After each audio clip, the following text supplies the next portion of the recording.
नमस्कार. मी प्रभाग क्रमांक 30 मधून ओबीसी उमेदवार चंदन आगरे.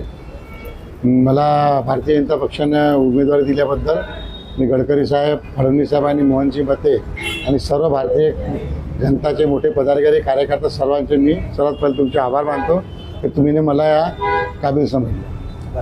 काय सांगणार, कोणकोणते विकासाचे मुद्दे लक्षात घेऊन आपण ही निवडणूक लढत आहात?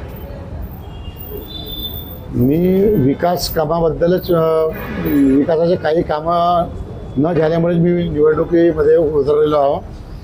मी त्या दिवशी एक राष्ट्रीय काँग्रेस पार्टीचे उमेदवार त्यांचा इंटरव्ह्यू तुम्ही पत्रकार लोकांनी घेतला, तो मी ऐकला. तर मला इतकं संकोच वाटलं त्याच्या इंटरव्ह्यू पाहून की त्यांना तुम्ही जेव्हा प्रश्न विचारला का तुम्ही काय घेऊन याच्यामध्ये येणार आहे, त्यांनी सांगितलं विकास. आणि त्यांनी सांगितलं का रोडचे कामं झालेले आहे, ब्रिजचे कामं झालेले आहेत आणि सर्व कामं इथे आमच्या प्रभागात झालेले आहेत. म्हणजे मोठे मुद्दे त्यांनी ते सांगितलं का केलेलं आहे. आणि त्याने सांगितलं की बाबा इथे कचऱ्याच्या गाड्या येत नाही आणि झाडूवाले येत नाही.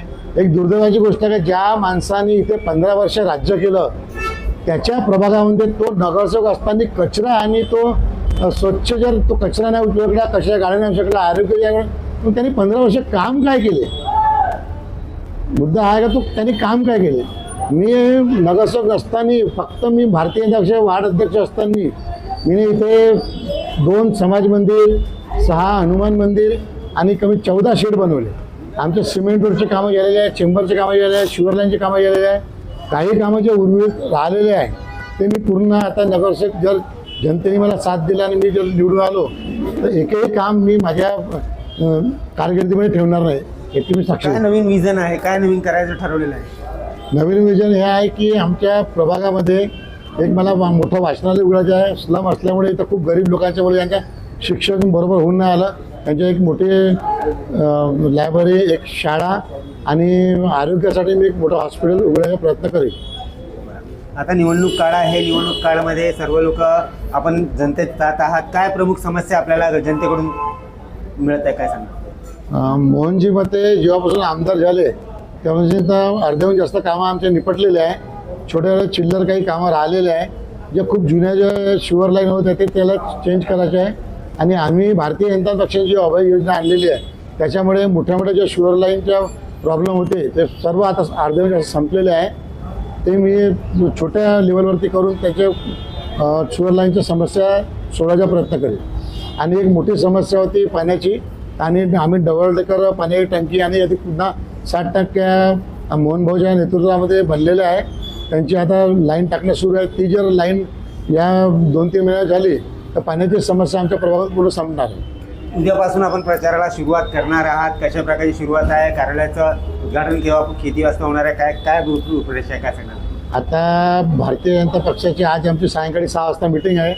त्यांच्याप्रमाणे जे आम्हाला सांगतील ते काय सूचना देईल काय या पद्धतीने निवडणूक लढवायची आणि या काय काय करणार आहे ते मी तुम्हाला उद्या परत भेटून सांगेन. चॅनलच्या माध्यमातून आपल्याला जे आपले जे मतदार बंधू जे बघत आहेत त्यांना काय एक आश्वासन, काय एक संदेश आपण देऊ इच्छिता? माझ्या प्रभाग 30च्या मतदारांना मी हेच हात जोडून रिक्वेस्ट करीन की यापूर्वी जो 15 वर्षा पहिले जो काँग्रेसचा उमेदवार इथे होता त्यांच्याकडे बारकाईने तुम्ही लक्ष द्यायला पाहिजे का त्यांनी 15 वर्षामध्ये तुमचा काय विकास केला. त्यांनी आपले धंदे हे ते हे जो उमेदवार आहे तो एवढा मोठा आहे का त्याला नगरसेवक बनायची गरजच नाही. त्याचे 5-5, 7-7 पी आहे आणि एवढा मोठा बिझनेस तो एवढा मोठा काम सोडून तो प्रभागाने लक्ष देऊन आला आणि 15 वर्षामध्ये त्यांनी काहीच नाही केलेलं आहे. पुन्हा तो कोणत्या विजनने नगरसेवक बनायला येऊन आला, त्याला त्याचे धंदे सेट करायचे आहे का प्रभागाचा विकास करायचा आहे हेच समजमध्ये आला का तो निवडणूक लढून कशासाठी राहिला. कारण की 15 वर्षाचे माणूस काहीच नगरसेवक आहे राहत्यामुळे काहीच विकास नाही करू शकला आणि आमच्या प्रभागात काहीच झोपडपट्ट्यामध्ये विकास झाला आहे तर तो करणार काय? आता आम्ही दत्तानगरला एक नवीन काम सुरू केलं आहे सिमेंट रोडचं. नाल्याचे आमचे जे सहकारी आहे अजय खळदकर त्यांच्या तिकडल्या एरियामध्ये आता तुम्ही जाऊन बघा तर किती जोराने काम सुरू आहे आमच्यावर. आम्ही विकासाच्या कामाबद्दल निश्चित आहोत कारण की आमच्यावर एवढे स्पर्शम आहे आणि मुख्यमंत्री आणि गडकरी साहेब आमच्यासोबत आहे. खाली गल्लीतून दिल्लीपर्यंत सरकार आमची आहे. तर हे जर काँग्रेसचे नगरसेवक जर चुकीने निवडून आला बी हा कोणता उजेड पाडून गेला नाही प्रभागामध्ये आणि हा फंड कुठून आले का कुठून आलं काम कुठे करेल. आता जिथून ज्यांना गठ्ठा मतदान मिळते त्या क्षेत्रामध्ये तुम्ही जाऊन पाहाल ते इतकी दुर्दशा आहे का मी गेलो तर मला इतकं वाईट वाटलं त्या तो जागा बघून म्हटलं यांनी 15 वर्ष राहून केलं का, हे मोठी समस्या आहे. मी माझ्या लहानपण इथल्या एरियामध्ये गेल्यामुळे मला हर एक गल्लीची जानकारी का इथे काय काय आहे. आणि वस्तीतले 50, 100, 150 लोक रोजचे येऊन मला सांगतात की बाई काय आहे. माझ्या प्रयत्नाने जेवढे मी काम करू शकलो तेवढे मी केले. मी जर नको असं बनलं तर प्रभागामध्ये एकही काम नाही ठेवणार याची मी खात्री देतो.